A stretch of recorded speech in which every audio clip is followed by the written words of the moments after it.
पुरी की भीड़भाड़ वाली रथ यात्रा में 16 वर्षीय अंकित अपनी पहचान और जीवन के अर्थ की तलाश में था। भीड़ में उलझा वो एक शांत कोने में पहुंचा जहां एक वृद्धा ने उसे रथ का अर्थ समझाया, जीवन को सही दिशा देना। तभी भगवान जगन्नाथ के दर्शन के समय अंकित को एक सजीव स्वप्न हुआ, जिसमें भगवान ने उसे गीता का ज्ञान दिया।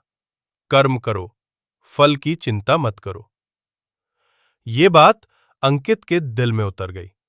स्वप्न से जागने के बाद उसने अपने जीवन को पूरी तरह बदल दिया। अब वो बिना फल की चिंता किए ईमानदारी से अपने कर्म करता, परिवार की सेवा, पढ़ाई में मन और समाज में सहयोग। उसकी मेहनत रंग लाई, आत्मविश्वास बढ़ा और स्वभाव शांत हुआ।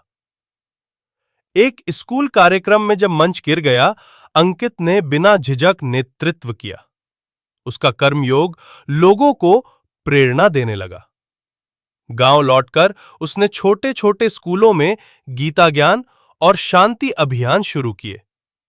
इंटरनेट पर उसके लेख कर्म की राह पर शांति ने अंतरराष्ट्रीय पहचान बनाई।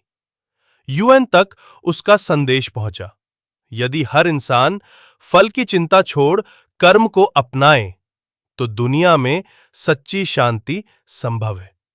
अंततः अंकित का जीवन इस बात का उदाहरण बन गया कि गीता का ज्ञान केवल किताबों तक नहीं, बल्कि कर्म में उतर कर ही सार्थक होता है।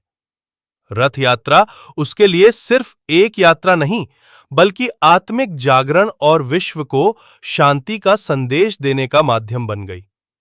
समय के रथ में फंसे मत, समय के रथ पर सवार बन जा। अंकित अपने गांव गया और छोटे छोटे कार्यक्रम ग्रामीण विद्यालयों में किया। वो युवाओं से कहा, हम सब रथ यात्रा का हिस्सा, पर जीवन के रथ पर सही दिशा हमारा कर्म तय करता है।